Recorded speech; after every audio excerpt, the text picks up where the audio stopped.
आज की हमारी कहानी का शीर्षक है बाल गोविंद भगत, जो राम वृक्ष बेनीपुरी द्वारा रचित है। बाल गोविंद भगत मझोले कद के गोरे चिट्टे आदमी थे। 60 से ऊपर के ही होंगे। बाल पक गए थे। लंबी दाढ़ी या जटाजूट तो रखते नहीं थे, किंतु हमेशा उनका चेहरा सफ़ेद बालों से ही जगमग किए रहते। कपड़ा बिल्कुल कम पहनते, कमर में एक लंगोटी मात्र और सिर पर कबीर पंथियों की सी कनफटी टोपी। जब जाड़ा आता एक काली कमली ऊपर से ओढ़े रहते। मस्तक पर हमेशा चमकता हुआ रामनंदी चंदन, जो नाक के एक छोर से ही औरतों के टीके की तरह शुरू होता। गले में तुलसी की जड़ों की एक बेडोल माला बांधे रहते। ऊपर की तस्वीर से ये नहीं माना जाएगा कि बाल गोविंद भगत साधु थे। नहीं, बिल्कुल गृहस्थ। उनकी गृहिणी की तो मुझे याद नहीं। उनके बेटे और पतों को मैंने देखा था। थोड़ी खेती बाड़ी भी थी, एक अच्छा साफ सुथरा मकान भी था। किंतु खेती बाड़ी करते, परिवार रखते भी बाल गोविंद भगत साधु थे। साधु की सब परिभाषाओं में खरे उतरने वाले। कबीर को साहब मानते थे, उन्हीं के गीतों को गाते, उन्हीं के आदेशों पर चलते, कभी झूठ नहीं बोलते, खरा व्यवहार रखते, किसी से भी दो टुक बात करने में संकोच नहीं करते, ना किसी से खामखा झगड़ा मोल लेते, किसी की चीज़ नहीं छूते, न बिना पूछे व्यवहार में लाते। इस नियम को कभी कभी इतनी बारीकी तक ले जाते कि लोगों को कौतूहल होता। कभी वो दूसरे के खेत में शौच के लिए भी नहीं बैठते। वो गृहस्थ थे, लेकिन उनकी सब चीज़ साहब की थी।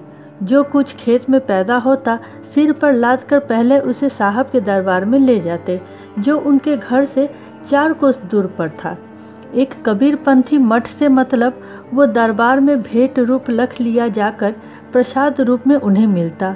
उसे घर लाते, उसी से गुजर चलाते। इन सब के ऊपर मैं तो मुग्ध था, उनके मधुर गान पर, जो सदैव सर्वदा ही सुनने को मिलता। कबीर के भी सीधे सादे पद जो उनके कंठ से निकलकर सजीव हो उठते। आषाढ़ की रिमझिम है, समूचा गांव खेतों में उतर पड़ा है। कहीं हल चल रहे हैं, कहीं रोपनी हो रही है। धान के पानी भरे खेतों में बच्चे उछल रहे हैं। औरतें कलेवा लेकर मेड़ पर बैठी हैं। आसमान बादल से घिरा, धूप का नाम नहीं, ठंडी पुरवाई चल रही है। ऐसे ही समय आपके कानों में एक स्वर तरंग झंकार सी कर उठी है। ये क्या, ये कौन है? ये पूछना न पड़ेगा। बाल गोविंद भगत समूचा शरीर कीचड़ में लिथे अपने खेत में रोपनी कर रहे हैं। उनकी अंगुली एक एक धान के पौधे को पंक्तिबंद खेतों में बैठा रही है।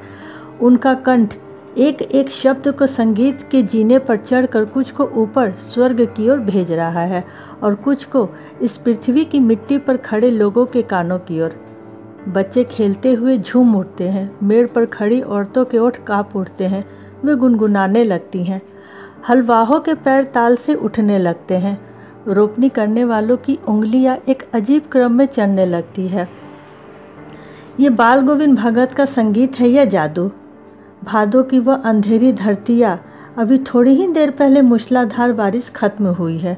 बादलों की गरज, बिजली की तड़प में आपने कुछ नहीं सुना, किंतु अब झिल्ली की झनकार या दादरों की टर टर बाल गोविंद भगत के संगीत को अपने कोलाहल में डुबो नहीं सकती।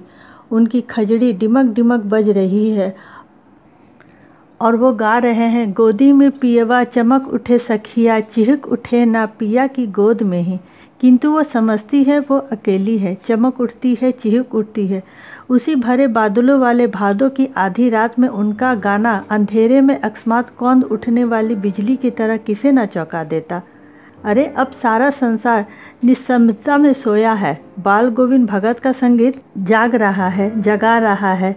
तेरी गठरी में लागा चोर मुसाफिर जाग जरा। कार्तिक आया नहीं कि बाल गोविंद भगत की प्रतिभाएं शुरू हो गई, जो फागुन तक चला करती।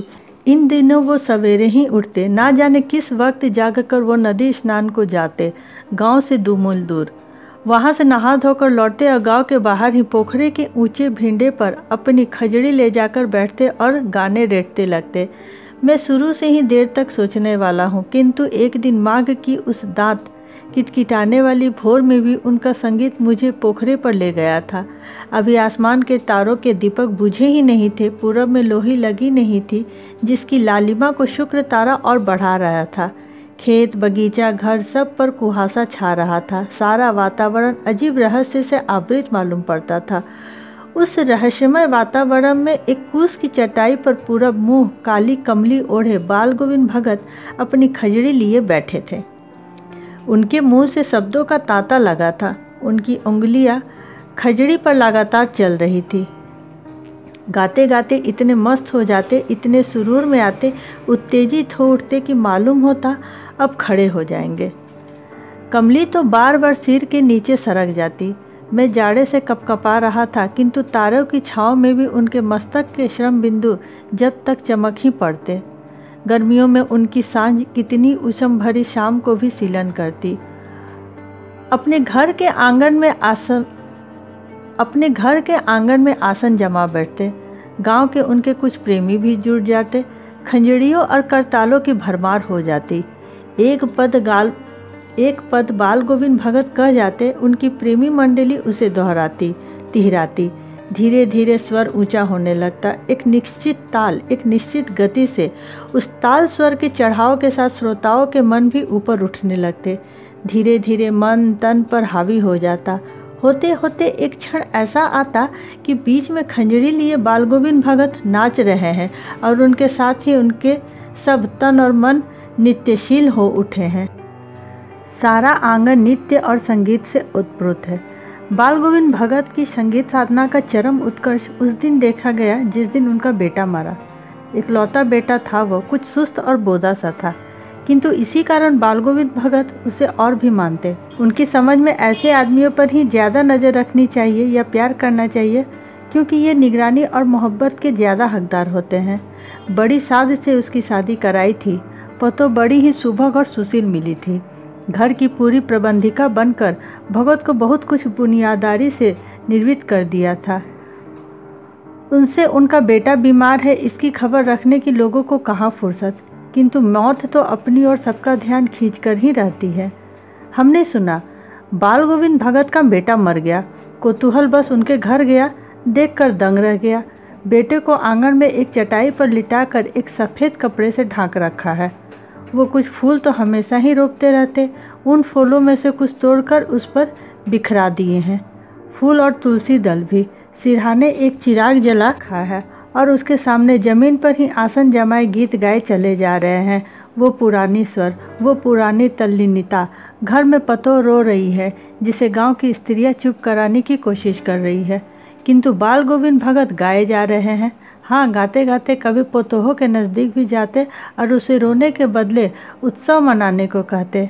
आत्मा परमात्मा के पास चली गई है। विरहिणी अपने प्रेमी से जा मिली है। भला इससे बढ़कर आनंद की ये बात और क्या हो सकती है। मैं कभी कभी सोचती हूँ ये पागल तो नहीं हो गई, किंतु नहीं, वो जो कुछ कर रहे थे ये उनका विश्वास बोल रहा था। वो चरम विश्वास जो हमेशा ही मृत्यु पर विजय होती आई है।